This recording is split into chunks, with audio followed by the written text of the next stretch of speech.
આજે તો મોમોઝ મને એટલા ભાવ્યા તો એક ને એક દુકાને 2 વાર ખાવા ગયા. હેલો ગાઈઝ, મારા મિની બ્લોગમાં તમારું સ્વાગત છે. સવારમાં ચા ભાખરી મારા દિયર માટે બનાવી નાખી અને અમારી માટે જો મારા પતિદેવ લઈ આવ્યા છે દાલ પકવાન. તો અમે બે જો ખાઈએ છીએ ને, સન્ડે હોય કે નહીં એટલે સવારમાં કંઈક અલગ હોય ને તો વધુ મજા આવે. તમે સવારમાં શું નાસ્તો કરો એ જરા કમેન્ટમાં કહી દેજો. અને પતિદેવને નવી નવાઈના ચશ્મા આવ્યા છે કે નહીં તો સાફ કર્યા જ કરે જો તો. અને મારે જો નાવા બેસવાની તૈયારી કરતી હતી ને ત્યાં જ પાણી વહી ગયું. હવે મારે ઘડીક વાર ખમવું પડશે. અને જો ફાઇનલી પાણી આવી ગયું ને આપણે જો હેર વોશ કરી નાખ્યા છે. સન્ડે છે કે નહીં અને જો આપણે નવરા થઈ ગયા છીએ 1:15 વાગે. સન્ડે હોય એટલે આમાં જોઈને રોંઢે જો અમારી બેને જવાનું હતું બહાર અને મેં કેટલા પોઝ આપ્યા તો આનું જો મોઢામાં એક સ્માઇલ આવે છે. અમારું કામકાજ એવું છે. મેં મારા પતિદેવનું ટી શર્ટ પહેર્યું છે. કેવું લાગે છે કમેન્ટમાં જરા કહી. આ મારા મહેંદીનું બેનર છે. નીચે જેટલી વાર આવું એટલી વાર જીતું કરું કે પવનના લીધે ઊંધું થઈ જાય છે. મારા મહેંદીનું મેં બેનર પણ લગાવેલું છે. અને જો હું ને મારા પતિદેવ મેં નીકળી ગયા બહાર કે રવિવાર હોય તો આટો ફેરો મારી તો વધુ મજા આવે. આ સન્ડે આ મોમોઝ વાળા ભાઈને ફિક્સ કરી રાખ્યું હતું કે અહીંયા ખાવા આવશે. ટેસ્ટ માટે એક જ મોમોઝની પ્લેટ મંગાવી હતી ને ફ્રાય મોમોઝ મંગાવ્યા હતા. પણ ખરેખર ટેસ્ટ એટલો જબરો હતો ને, લારીમાં ખાઈને એ વધુ મજા આવે. અમને બે ને એટલા ભાવ્યા. પછી મને એટલા ભાવ્યા તમે સ્ટીમ મોમોઝ પણ મંગી લીધા.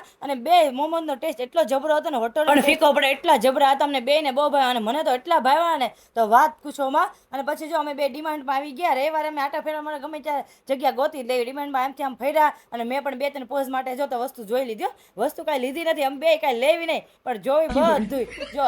અને કેટલી ટ્રાફિક છે. સન્ડે હોય કે નહીં એટલે અમારી જેવા નવરા ઘણા આટા ફેરા મારવા આવે. અને મને આ મોમોઝ એટલા ભાવ્યા હતા બીજી વાર હું ખાવા આવી જો. અને સ્ટીમ મોમોઝ મંગી લીધા. મારા પતિદેવ ન ખાધા પણ આપણે જવરેથી ખાઈ લીધા હો. અને મને છે ને આવું છે દાઢે ચડી જાય એટલે હું બીજી વાર ખાવા આવું. તમને મોમોઝ ભાવે કે નહીં કમેન્ટમાં જરા કહી દેજો. ને મારો વિડીયો ગમતો તો લાઈક શેર સબસ્ક્રાઈબ અને હર હર મહાદેવ. મારી જેમ કોણ ખાધકડું છે જરા કહી દો તો કમેન્ટમાં.